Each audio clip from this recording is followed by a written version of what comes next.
जय जगन्नाथ साଙ୍ଗ ମାନେ ତ ଦେଖନ୍ତୁ OISF ର ଗୋଟେ ବହୁତ ବଡ଼ ଅପଡେଟ୍ ଆସିକି ଆପଣମାନଙ୍କ ପାଇଁ ପହଞ୍ଚିଛି। ଆପଣମାନେ ସମସ୍ତଙ୍କ କୋଶ୍ଚିନ୍ ମନରେ ଥିଲା OISF କେବେ ଆସିବ, ତ ତା ପାଇଁ ରିଗାର୍ଡ଼ିଂ ଗୋଟେ ବଡ଼ ଅପଡେଟ୍ ଆସିଛି। ନିହାତି ଭାବରେ ଆପଣମାନେ ଟୋଟାଲ୍ ଭିଡ଼ିଓଟି ଦେଖନ୍ତୁ ଆଉ ଜାଣିପାରିବେ OISF କେତେ ଶୀଘ୍ର ଆସିବ ଆଉ କେତେ ପୋଷ୍ଟ ଆସିବ, କେତେ ଶୀଘ୍ର ଫିଲ୍ଅପ୍ ହେବ।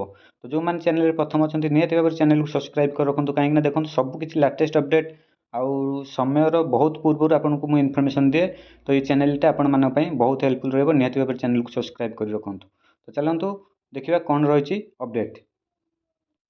ଦେଖନ୍ତୁ ଇଏ ପ୍ରମେୟର ଗୋଟେ ଆର୍ଟିକଲ ଆପଣମାନେ ଦେଖିପାରୁଥିବେ, ଲେଖିଛି କ'ଣ ନା ଏଥର ଲଘୁ ଖଣିଜ ସୁରକ୍ଷା ପାଇଁ ବଜେଟରେ ସ୍ୱତନ୍ତ୍ର ବ୍ୟୟବରାଦ, ଏଣିକି ଖଣି ଜଗିବେ ଯବାନ। ତ ଏଇଟା ଆପଣମାନଙ୍କର ଭାବିବେ OISF ସହିତ କ'ଣ ଅଛି।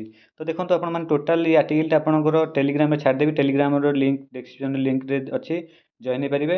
ତ ମେନ୍ ପଏଣ୍ଟଟା ଆପଣମାନେ ଏଇଠି ଦେଖନ୍ତୁ, ଯେଉଁ OISF ସେମାନେ ଖଣି ଜଗିବା ପାଇଁ ଗୁରୁତ୍ୱ ଦେଇଛନ୍ତି। ଆମର ଯେଉଁ ବିଧାନସଭା ବଜେଟରେ ତା ପାଇଁ ଦେଖନ୍ତୁ 58 କୋଟି ଟଙ୍କା ମାନେ ଯେଉଁ ବଜେଟଟା ହେଇଛି କେବଳ OISF ପାଇଁ। ତ ଆପଣମାନେ ଜାଣିଥିବେ ପୂର୍ବରୁ ଯେମିତିକି ଆମର ଯେଉଁ ଆର ବର୍ଷ ଇଏ ବାହାରିଥିଲା, ଆମର ପୁରୀ ଜଗନ୍ନାଥ ଟେମ୍ପୁଲର ଯେଉଁ ବାଟାଲିୟନ୍ କ୍ରିଏଟ୍ ହେଇଥିଲା ତା ପାଇଁ ବଜେଟ୍ ତିଆରି ହେଲା, ସାଙ୍ଗେ ସାଙ୍ଗେ ବାହାରିଲା। ଏଇଟା ଆପଣଙ୍କର ବଜେଟ୍ ତିଆରି ହେଇସାରିଛି 58 କୋଟି ଟଙ୍କା।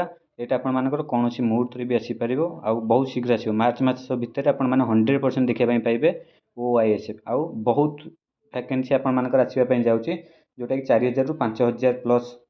ଓକେ, ତ ନିହାତି ଭାବରେ ଏବେଠୁ ହିଁ ପ୍ରିପାରେସନ୍ ଆରମ୍ଭ କରି ରଖନ୍ତୁ।